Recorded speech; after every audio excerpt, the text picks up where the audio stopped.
Hi everybody, Miss Starling here for Starling's All-American Lamb Chops. Have you thought about dinner tonight? I know I have. Usually, it's some cow, there's some chicken, and some pig roaming around somewhere. Well, have you thought about lamb? Lamb's all natural, it's all great, and plus it ain't that bad for the environment like them nasty cows and them nasty pigs. Starling's All-American Lamb Chops, made right here in our farms in West Virginia. You can't get any better grass-fed lamb than what you see in the stores. Remember, it's got to have the name Starling written on it for it to be high quality. That's right, we only ship the highest quality lamb meat all around these great United States. God bless America. I sure do love it. That's Starling's All-American Lamb Chops. It's guaranteed to make you scream for more. Welcome to another episode of EMZT Radio. I am Bane Hellborn, and Matt and my schedule couldn't meet up right now, so I am doing the opening. It's 4th of July week. Hope y'all had a safe 4th of July. Me, Scorpio Girl, and Boom Doom went to see the first Purge on the 4th of July. We went to the last show of the night, so there was not very many people in the theater, which is a better movie-going experience. And it was intense, and we were having deep discussions afterwards, so we haven't seen the series at all, but I thought the first Purge origin story wouldn't be so bad to start off with. Now I'm going to rent the other 3 just to know what the series is about. So there's an interview coming up with Ronni Menzies-Stirling from Demonologist for Hire, a web series filmed in Scotland, and we got a lot of other goodies coming your way. It's EMZT Radio. You girls watch out for those weirdos. We are the weirdos, mister.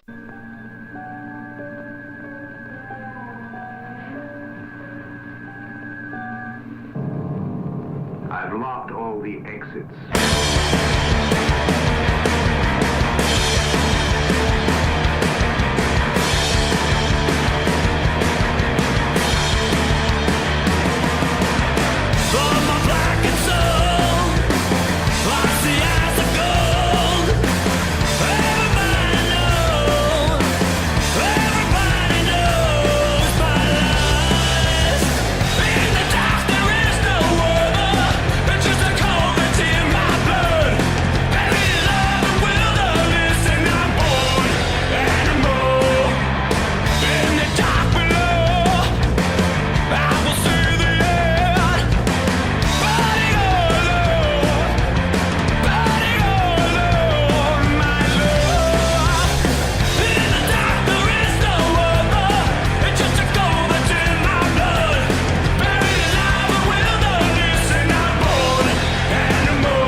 just alright. As your chest is getting tight, count to 10 before you die.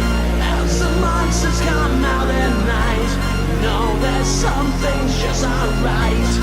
As your chest is getting tight, count to 10 before you die.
Look, okay, just get any blunt objects together, all right? If you get cornered, bash them in the head. That seems to work out. Keep together, stay sharp, and follow me.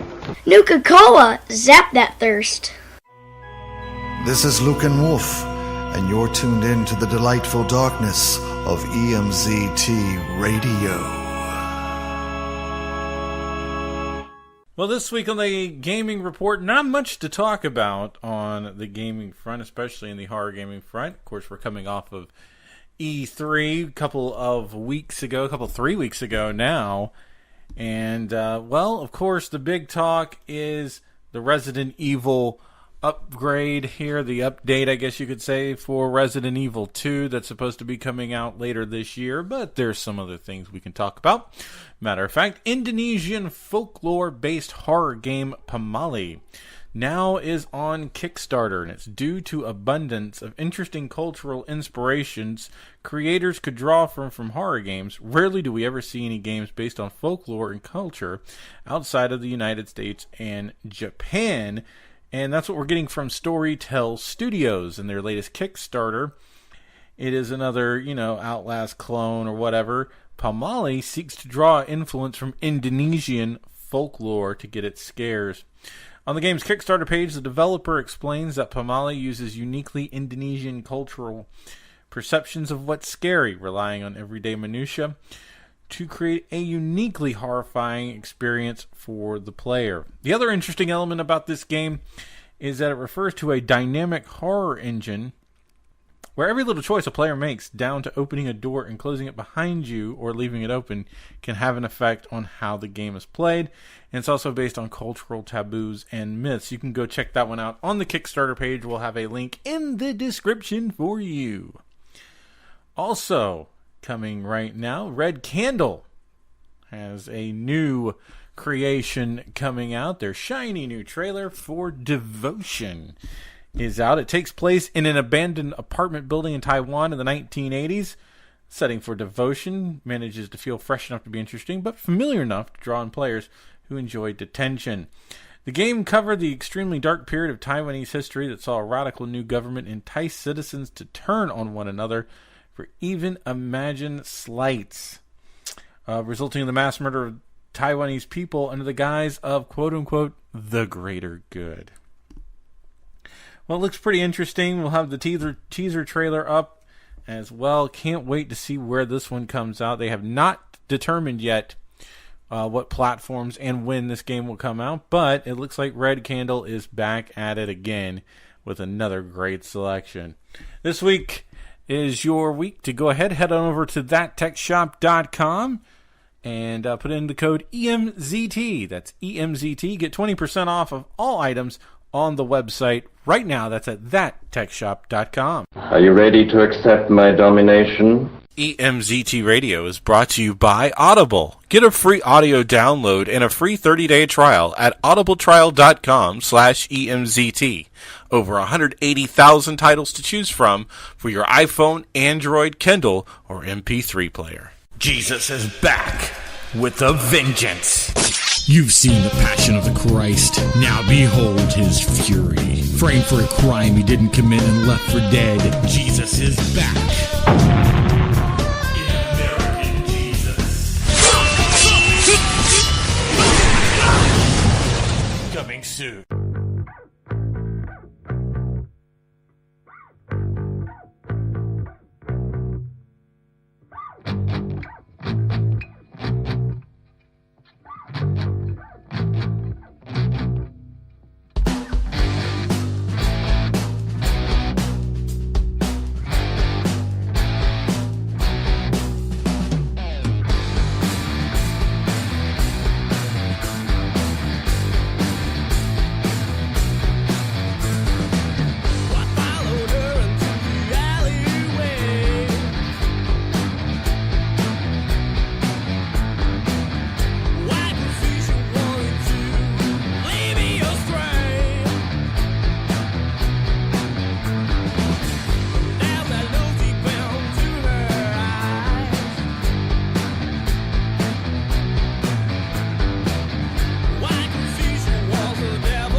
it's come October and Halloween's begun.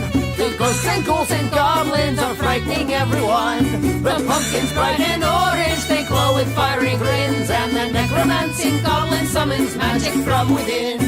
All among the goblins, corpses will arise, for the necromancing goblin who grins and glowing eyes. The troll is like a boulder, he's stony as can be. The ghost is like a gust of wind, dancing wistfully. The witches fly above us and cackle wickedly, and the necromancing goblin is singing hauntingly. All among the goblins, corpses will arise, for the necromancing goblin who grins with glowing eyes. The ghouls are like a wheat field, they lurch and lean and slay. The vampire is a man leech who fears the light of day. The bats are just like angels with no need for the sun, and the necromancing goblin knows every single one. All among the goblins, corpses will arise, for the necromancing goblin who grins with glowing eyes.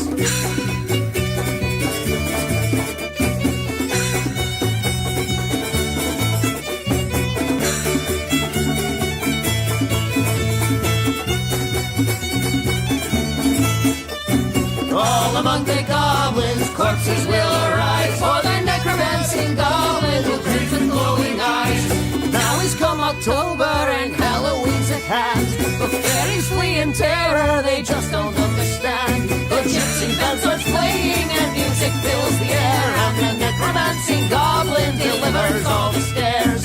All among the goblins, corpses will arise, for the necromancing goblin who grins with glowing eyes. All among the goblins, corpses will arise, for the necromancing goblin who grins with glowing eyes. Yeah, but when it comes to blood in my underwear, I want to know how it got there. Hey, Insaniacs. This is V from Creeping Beauty, and you are listening to EMZT Radio. From 1428elm.com, business owners closing cafe after seeing ghost on security cameras. There are 3 types of people in the world when it comes to the supernatural. The if I can't touch it then it doesn't exist non-believer. The I have an open mind but this could be anything really cautious skeptic. And the I know this is real, I'm getting the hell out of here believer. These folks in San Antonio, Texas fall into the latter. After reviewing their security footage, the owners of On Live Hall of Fame Cafe closed up shop to, quote, protect the customer, end quote. The suspicion arose when their makeshift barricade was found collapsed inside the cafe. They assumed that it was a vandal since this wasn't the first time it was found knocked over, until they reviewed their surveillance footage. Quote, the alarm didn't go off, Ward said, so let's see if someone came through the ceiling or something. That's when we see the image, Ward said, 'cause my husband has left and I was at the door and he said he was in the building. And that was like a horror movie, end quote. The couple plan to keep the shop closed until they figure out what they're dealing with.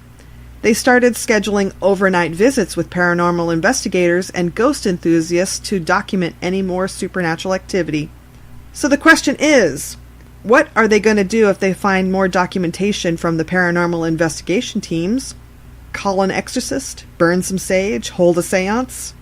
If I were them, I'd remodel the cafe and rename it to fit the new scene, the Haunted Cafe, and sell little plush ghosts at the small merch counter next to the coffee, perhaps. And you are listening to EMZT Radio. You sucked out her brains? Yeah, right through her mouth. Is she dead? Of course she's dead. What, are you kidding? And we're back here with Ron Sterling from Demonologist for Hire. I'm good, man. How are you? Doing great. And I'm telling you, this is absolutely hilarious. It's on YouTube, for those of you who don't know. And yeah. I have to admit, I've caught a few episodes. The second episode in particular just made me die laughing because of the whole Trump reference. Because it seems like 90% of my Facebook conversations. Trump is making us all die laughing over here, so don't worry about it. How did you get involved with this project? Oh, I've known Bryn and Ushton for a long time, probably near enough 20 years, and we've worked together so many times on so many different things, like music videos and feature films and short films. And this Demonologist for Hire was the brainchild of Bryn. I think it's something he's probably had in his mind for a few years, and he's finally laid it down onto paper last year, and we all loved it and just went for it. We just decided to just go for it straight away, and we've done the 4 episodes of Series 1, and they're going down a storm. People seem to be loving them, which is great. Absolutely, and you can count me, like I said in the beginning, you can count me as one of those people that just absolutely think that it was hilarious. So, thank you so much. Thank you. You know what I pick up though? I pick up the Simon Pegg type vibe with this stuff. Oh yeah, like Shaun of the Dead type thing. Yes, Shaun of the Dead. Oh yeah. Stuff. I guess just those that are not initiated in this, kind of explain what you're doing, where it's going to go from here. Okay, sure. Well, Demonologist for Hire is the name of the web series, and it's, I guess we would call it a comedy first and foremost, but there is an element of supernatural and a little bit of horror in there. And a demonologist in the universe that we are basing this in is basically someone that you'd find in the Yellow Pages alongside plumbers or carpenters. It's just completely normal to have a possession or a ghost or a werewolf that you need rid of, and you would call a demonologist to have that done. So each episode is based on a different problem or possession or something like that. And the demonologist goes along and tries his best to solve it. He's not always successful, but we have a little bit of fun watching him trying to do it anyway. How about your history? What's gotten you into acting and what you've done so far? Gosh. Introduce yourself to everybody. Yeah, my full name is Ronni Menzies-Stirling, and Ronni doesn't have an E, so you can find me through Google, and I've got a website which is ronnie.online. I've been acting for some 20 years now, and I've done pretty much everything. I've done stage, theatre, films, television, music videos, even had my own radio show last year, which was great fun. I'm a big fan of comedy, but I also love horror, so when Demonologist came along last year, I just jumped on it because it's both. It's kind of like, it has a sort of an Evil Dead vibe to it, if you know what I mean, but it's not as gory as that. It's that kind of wacky, sort of bizarre universe where anything could happen, and when it does happen, it's just accepted, it's normal, you know. But I've been doing that for some 20 years now, I would say, and it's just this past couple of years started to really take off. I've recently done a lot of quite high-profile TV commercials and stuff like that, so it's all very exciting. But Demonologist is just the most fun I've had in a long time. Now, where do you guys primarily shoot? Is it in Glasgow or...? It's always shot in Scotland. The first episode, the one with the car, that was filmed in Peterhead, which is north of Aberdeen. So that's a way up north, and that's where Ushton lives. The second episode with the deity was filmed in Glasgow at Film City, which is a big old Victorian building full of studios and offices and stuff like that. Episode 3, we were back up in Peterhead for that one, which was filmed in a factory for Harley, Scotland. They manufacture lots of clothing. And then the 4th episode was filmed in Helensburgh on I think it's near the west coast of Scotland, I would say. And that was filmed at a friend's house, outside the house and inside the house, and that was a good fun episode as well. So we're looking to film all of them in Scotland, hopefully, but I mean, you never know. Now, you said you've been doing acting for 20 years. Is this your first toe dip into horror? Oh, no, it isn't actually. One of Ushton himself, that's how you pronounce his name. It's in Gaelic. It's spelled Uisdean. So we call him Ushton for short. He's been directing for about 20 years, and he did a horror trilogy, short films about early 2000s called Jemima. You might have heard of those, and those were pretty gory. Those were good fun. I was in 2 of those. The Outpost movies, have you heard of those? It's like the Nazi zombie movies. I was in the 3rd one. If you keep an eye out, you might be able to spot me on that. Yeah, I've done a bit of horror before. Yeah. What gets you into horror? Do you have any specific like body count horror movies or? Do you want me to name a few movies, or do you want me to tell you why I like horror? Well, I'm a big fan of like classic horror, like mainly 70s and 80s stuff when they really went for the gore. You know, things like Intruder, Evil Dead, Frankenhooker, Hellraiser, the Nightmare on Elm Street films, of course. That goes without saying. But I mean, I don't really have any specifically favourite directors or writers or anything like that. As long as the screen is red, like we say, for about half the movie, I'll be happy.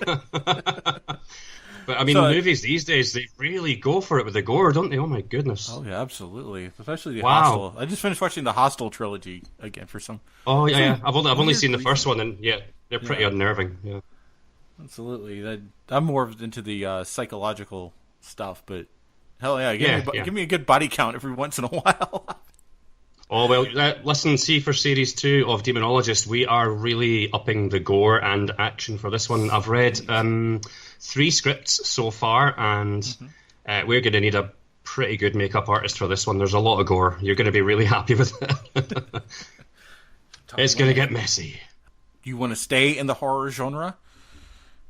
Me personally, or the Demonologist? Oh, yeah. Well, anything. You personally. You want to... Me personally, I do love doing theatre, I really do, but there's just never any money in that, and it's quite difficult to get into as well, because they see a lot of people for that. But for my career, I don't really mind what direction it goes in, as long as I can pay my bills. That's all I'm happy about. I'm not wanting to be rich and famous or anything like that. I just want to make a living out of it. But if I happen to get a lot of comedy or horror roles, then I'll be a very happy boy. Yeah.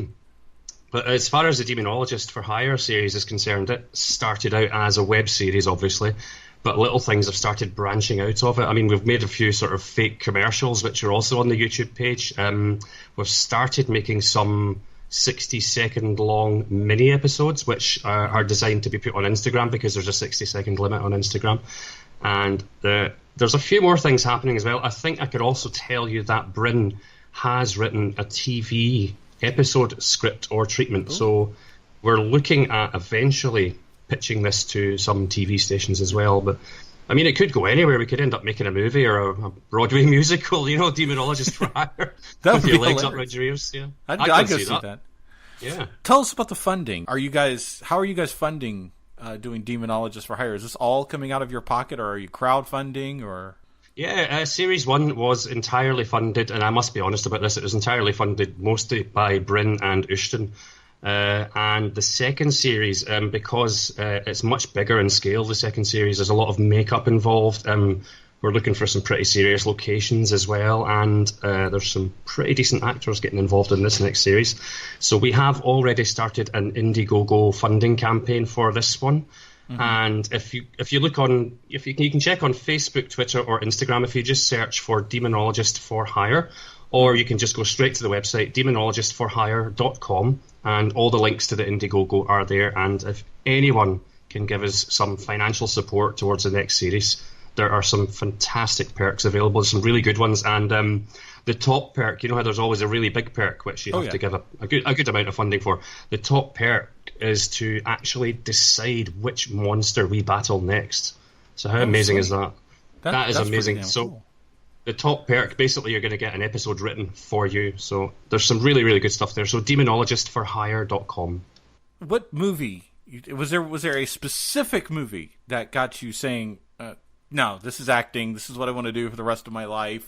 Oh, do you know, I've always wanted to get into acting ever since I was a little kid. I mean, I remember when I was really young, I was about 9 or 10 years old, and my parents rented E.T. for me on videotape, so I got a hold of an E.T. poster, and I put it up outside my bedroom, and I set up the TV and the VCR in my bedroom and had all my friends round, pretended it was a cinema, I used to do stuff like that all the time.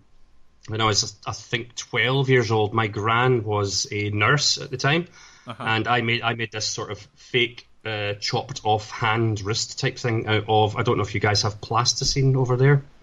It's kind of like a silly putty kind of thing. You can mold it and shape it.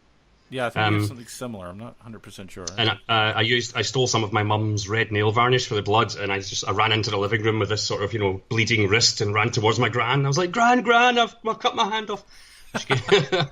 I've always been into horror and stuff like that. I can give you another one. I mean, this was when I was really young. You're not going to believe this, and don't hate my dad for this. But I think I was about 8 years old, and we were watching Poltergeist, the original from Tobe Hooper, the classic movie. I love that movie so much. And I think it was about 45 minutes into the movie. I had to go to the bathroom, so I went, and I came back, and my dad had paused the video. And I said to him, well, what have you done that for? And he went, oh, a really good bit came up. So he rewound it, and he played it for me. And it's the bit where the guy tears his face off and throws it into the sink. Oh, yes. He thought he would replay that for his 8-year-old son. So, yeah, that's the kind of upbringing I've had. It didn't do me any damage, but, you know, it's given me a lifelong love of horror movies. Your dad and my mom. Yeah. Stand-up people, they really are. Yeah. That's what I keep telling everybody. Blame my mother for how I turned out. See, my dad was really good because he knew how enthusiastic I was about horror movies, so he allowed me to look at them and, you know, rent them. And sometimes he would take me along to the video store and let me choose a couple of them as well. And he never bothered about what I chose, as long as it wasn't anything, you know, like 9.5 weeks or something like that. He would let me rent as many horror movies as I wanted, and I saw some amazing films when I was young, so it's definitely molded me. Definitely. Oh, yeah. Has there been one movie, it doesn't even have to be horror, but one movie that it's just like, nope, I'm done. I can't take this. Oh, crikey, that's a good question. Do you know, I really don't think there has been, but I recently have experienced a thing in the cinema which I've never experienced in my life, and it's only happened twice, and Ushton will be so glad that I'm mentioning this. The first time it happened was when I went to the cinema with Ushton to see, I can't remember the name of the film. It was a war movie about 2005. No, it escapes me. But the second time was, I think, last year when we went to see Mother at the cinema. And both of those times I've had to leave the cinema before the film ended because the camera, the way they're filming it, they're not using tripods or Steadicams. They're doing it handheld, and they're doing it really, really, really shaky. And when you're in a cinema, that makes me really, really sick. And I don't get seasick or airsick or anything, but that's only happened twice. And that's the only reason I would walk out of a movie if the motion of the camera. Please, for the love of God, use a tripod. It's not difficult. You know what I mean? You can get one for 10 quid. Come on. Oh, realism. You gotta love it. Honestly. It's so real that it makes you just puke. Yeah, I've had a few experiences like that too. Like, I don't get motion sickness at all until you start watching like something like rocking back and forth on a boat or something, and you're just like, oh, yeah, just get through the scene, don't puke. And you start denying it. You go, no, I don't get sick. I don't do this. Yeah, I don't know. I'm not normally like this. What the hell? I wish I could remember the name of that other movie. It was I think it was Denzel Washington. It was a war movie. Oh no, it wasn't Saving Private Ryan then. No. It was set out in the sand somewhere. So I can't remember where. But... Oh God, yeah. For me, it was Watership Down. I watched that when I was. I don't know why people think that's a child's movie. Oh, I know. It's disturbing, isn't it? Yeah, exactly. I can watch the goriest horror movies. There are. I mean, just total body counts, sick, disgusting, perverted stuff. You should see my collection. Not Watership Down, man. Not Watership Down. I will never watch that movie again. The first time I saw it was 7. Oh, right, okay. Like, oh, God. And the rabbits are eating each other. It's like, what the fuck is going on? Oh, it's such a shame. Yeah. You poor tortured soul, you. Yeah, damn school. I wish I could remember the name of that movie. It's bugging me now. You'll remember it like at the most awkward moment. Yeah, 2 in the morning while I'm asleep. Yeah, and shout it out. It's like, oh shit! I think I'm going to Google Denzel Washington, see if I can find it actually where we're talking. How do you guys shoot your stuff? Is it on an iPhone or? Oh no, Ushton has I think it's a Sony AS7 II or something like that, A7S II, whatever it is. But he shoots them in 4K, and then that means he can edit them down and, you know, grunge them up a little bit if he needs to. But it's a seriously good camera, but it's all about the lenses as well. He's got some really good lenses, and what he does in the editing process as well, he adds some like really cinematic filters to it, and it just looks incredible. It looks like we spent a lot more money than we did, really. And a lot of that is down to Ushton's film making technique and his editing. It really is. Yeah, and I've just found the name of that movie, by the way. It was The Kingdom, 2007. Oh, God. It wasn't Denzel Washington, it was Jamie Foxx. But that movie was filmed during an earthquake, I swear. It was just so shaky. I was like, for goodness sake. I don't doubt it one bit that was filmed during an earthquake. I never saw the end of that movie. Yeah. damn camera shakes way too much in that one. Given the budget you guys have, what are some of the restraints that, you wish you didn't really have? Oh gosh, well, in an ideal world you would want to build sets and have everything looking exactly as you want it, but when you're filming guerrilla style, you've got to try and find these locations, and for the right price as well. I mean, most of the locations were free, but some of them, like Film City, that is a business that I think we had to pay for that, but it wasn't really that much. But I mean, every location we've filmed at so far, everyone's been brilliant. They've been so accommodating and supportive as well, which is great. You get a lot of that here in Scotland. It's really good. But in an ideal world, I think, oh gosh, I don't really know. In an ideal world, I think Demonologist would be a good high budget TV series. I really do. What are some of the advantages of doing the guerrilla style now? Is it helping with the writing? Is it gosh, I don't know. That's an interesting question there. Well, see, when you're filming in that style, sometimes you just sort of throw in a couple of shots because you can. Mm-hmm. Sometimes you do things maybe accidentally or not as you originally intended, and they turn out better. It's quite a difficult question. I mean, I don't think there are any downsides to filming low budget or guerrilla style. It's just all about the people that are involved and how much love they put into it. I mean, it is all about the love, It really is. Yeah. Have you guys ran into anybody that was maybe less accommodating than you'd like? Maybe you found a location and they just said absolutely not under any circumstances? No, actually, not yet. No, not at all. Definitely not.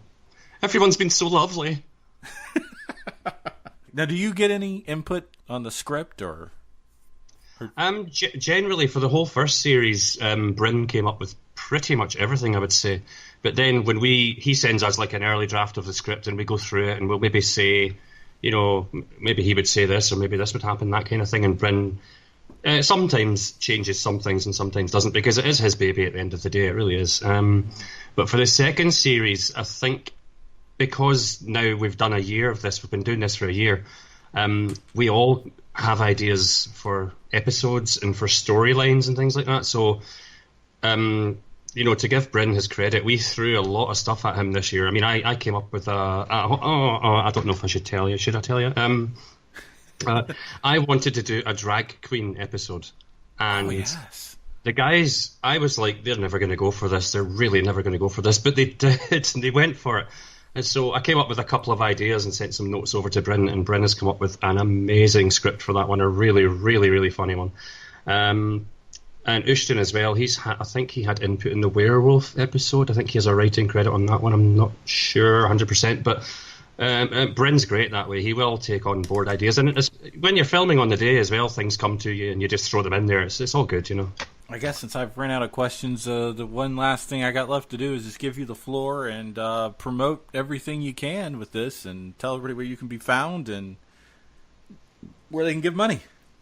Oh, sure. Okay, no problem. Well, the series is called Demonologist for Hire. Series 1 is available to watch now, and it's entirely free of charge. That's our gift to you.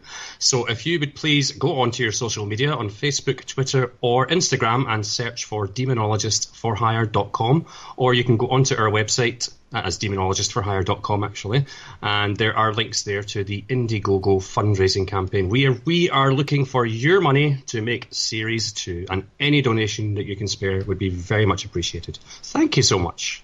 All right, Ron Sterling, we appreciate it. Very welcome, and it was very nice to talk to you, Matt. Thank you so much for having us. Oh, absolutely. And we'll be back right after this music break. It's EMZT Radio. We'll all go in together. Hell no. You're the curious one.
took all the bits of brain in a plastic bag, Barry. We'll need them for analysis. No bloody way, mate. You can come down here and do that yourself. This is Colin Chaos of Sugar Plum Suicide and Alucard's Demise, and you are listening to EMZT Radio.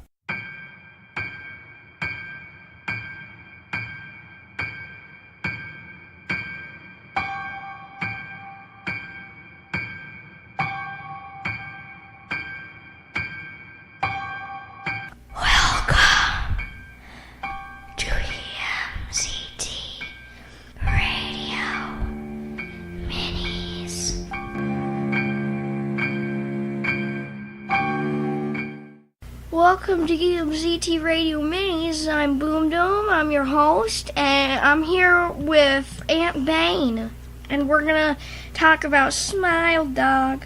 Okay, tell me about Smile Dog. Oh, he's it's a dog. It's a husky, a type of husky that has probably long destroyed and died of an old age and is now a demon underground.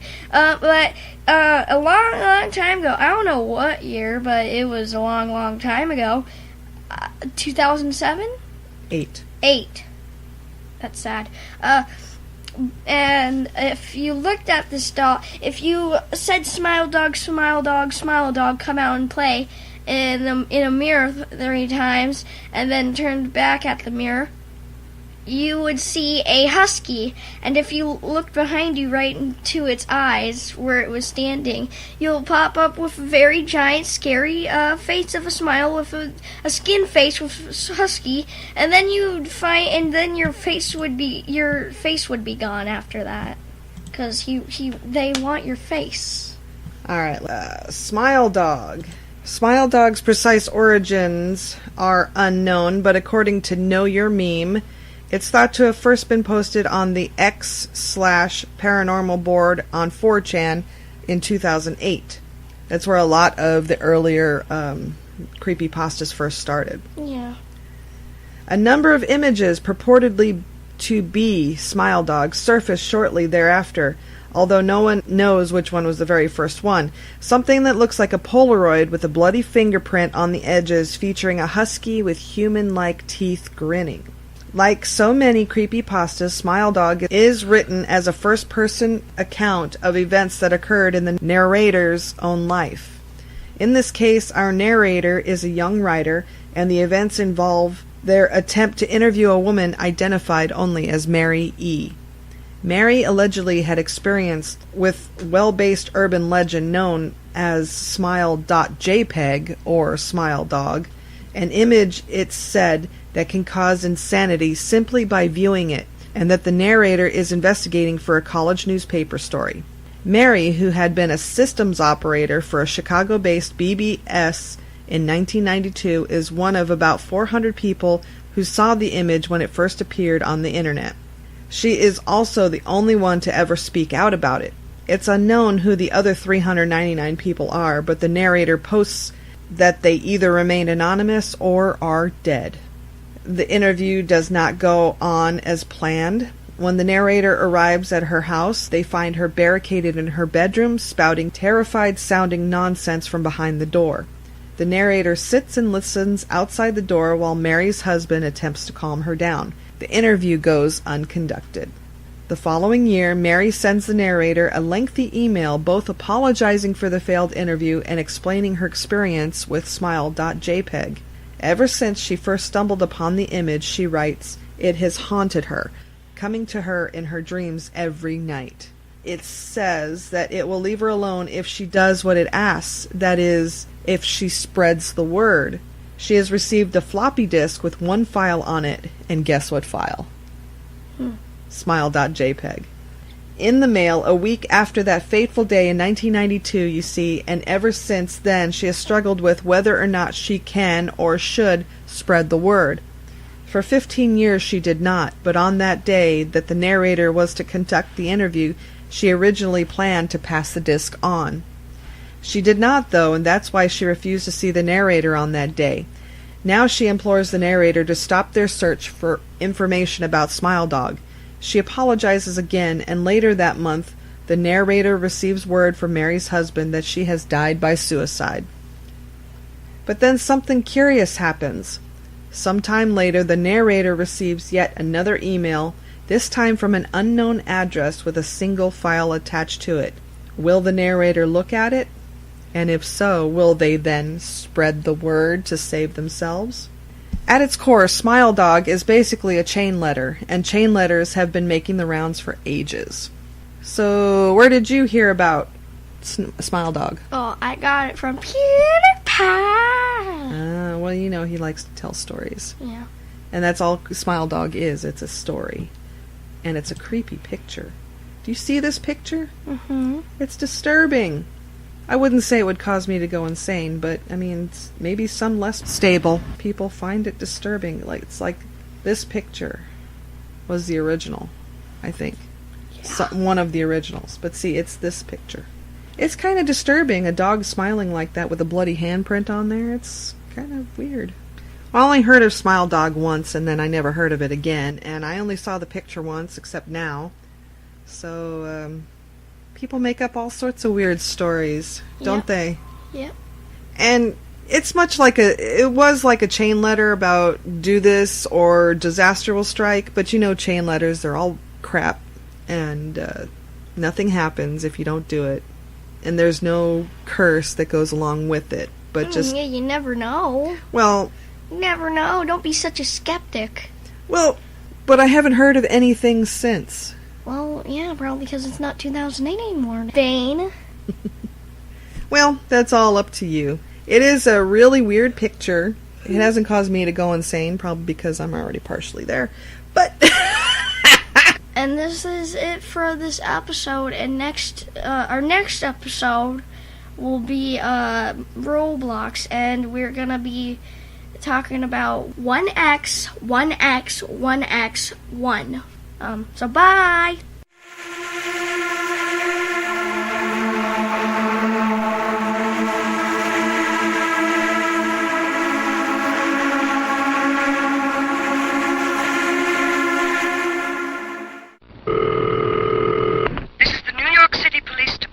Emergency number 911. There is no one in at the moment. You are listening to a recording. At the sound of the beep, leave your name, telephone number, a short description of the crime, and the perpetrators.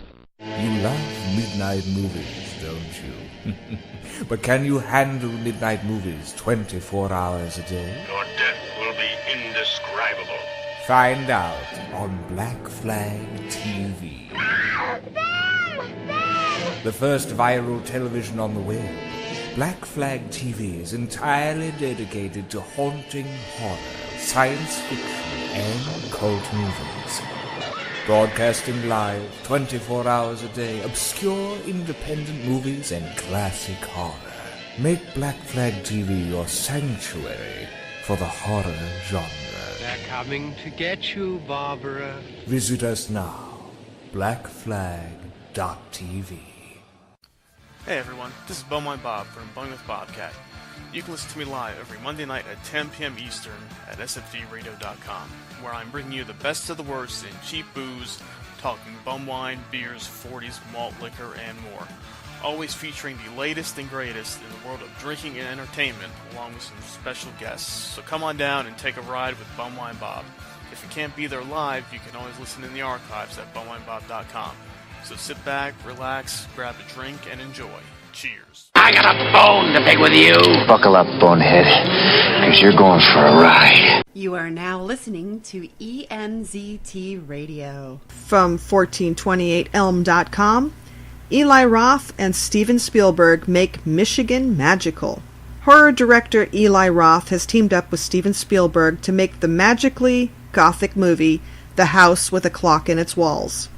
Eli Roth is best known for his horror films like Hostel and The Green Inferno, has partnered with Steven Spielberg's Amblin Entertainment to bring the beloved John Bellar's book The House with a Clock in Its Walls to life. This is the first installment of the series. Walls could very well be the next Harry Potter if the movie does well. Set in Michigan, it's about a recently orphaned boy, Louis Barnevelt, who goes to live with his eccentric uncle Jonathan in a mysterious house filled with secrets. As it turns out, Jonathan is a warlock and the crazy next-door neighbor, Mrs. Zimmerman, is a witch. They tutor Lewis in the ways of white magic. However, everything gets considerably darker when it's revealed that Jonathan's house used to be owned by an evil warlock, Isaac Izzard. Isaac has hidden a clock in the walls of the house. It's counting down to the day when he can destroy the earth. It's up to Lewis, Jonathan, and Mrs. Zimmerman to thwart that plot. And it's starring Jack Black and Cate Blanchett as Jonathan Barnevelt and Mrs. Zimmerman. I think this looks cute. The trailer was really cute and it felt like Harry Potter, but a little different because it's not a school for wizards. It's just one house. So, The House with a Clock in Its Walls will be in theaters on September 21st, 2018. And you are listening to EMZT Radio. I'll swallow your soul! Yo, she-bitch. Let's go. Chronicity, a state of prolonged duration, recurrent, habitual, chronic. A new mini-series on chronic pain and illness by your friends Matt and Phil from Semi-Intellectual Musings. We go beyond medical diagnosis to explore the often forgotten political, social, and personal sides. You'll hear stories from extraordinary people overcoming extraordinary challenges. Authors, entrepreneurs, volunteers, coaches, and caregivers. They are so much more than their diagnoses, yet each have found ways to persevere. You'll also hear some familiar voices from the indie podcast community, showing that art, creativity, and passion are possible while living in chronicity. These stories and more, starting April 1st at thesim.podbean.com. Gotcha, didn't I, you little sucker? Hi, this is Dr. Death and Mr. Vile, and you are listening to EMZT Radio. From pophorror.com, Taco Bell replicating futuristic Demolition Man restaurant at 2018 San Diego Comic-Con. The 1993 sci-fi action movie Demolition Man was released 25 years ago and stars Sylvester Stallone, Sandra Bullock, and Wesley Snipes. The film takes place in 2032, only 14 years in our future, and John Spartan learns from partner Lenina Huxley that Taco Bell survived the franchise wars and is the only restaurant left standing. Can you imagine only being able to eat Taco Bell? Have you ever thought about how cool that would be to visit a futuristic Taco Bell? You have your chance. You have to go to the San Diego Comic-Con to see it, though. From Bloody Disgusting's press release, at this year's San Diego Comic-Con, specifically from Thursday, July 19th to Saturday, July 21st, Taco Bell will be paying tribute to the 25th anniversary of Demolition Man with a limited-time pop-up shop dubbed Taco Bell 2032 Demolition Man Experience, a recreation of the futuristic Taco Bell scene in the film. After making the biggest debut in Taco Bell history in January, the hugely popular nacho fries are back for a summer sequel, returning to menus July 12th.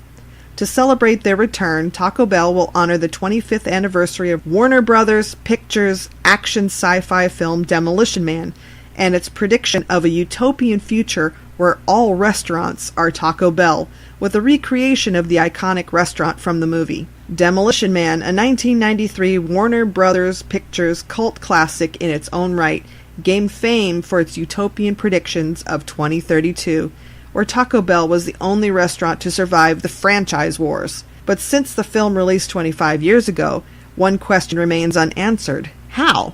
Leading up to July 12th, Return of the Nacho Fries, answers will be revealed in the sequel of the Web of Fries 1 ad campaign, culminating with a Demolition Man pop-up and a futuristic and upscale Taco Bell dining experience July 19th through the 21st in San Diego, just outside the holy grail of science fiction. More details and sneak peeks into the experience to follow. And you are listening to EMZT Radio. Even now we have your darling Linda's soul. She suffers in torment. You're going down. And that wraps up another episode of EMZT Radio. Thank you, Ron Sterling, for talking to Matt, because I unfortunately couldn't make it. Matt did an excellent job, and I have a new web series to check out. A list of the links will be in the show notes. And you know where to find us. All our links are on our Podbean page. And also our WordPress is in there too. And if you have a project that you'd like to come and talk to us about that we could help promote and spread the word, please drop us a line at emztradio@gmail.com. And I don't know what else to say. So stay tuned for another episode of EMZT Radio. Groovy.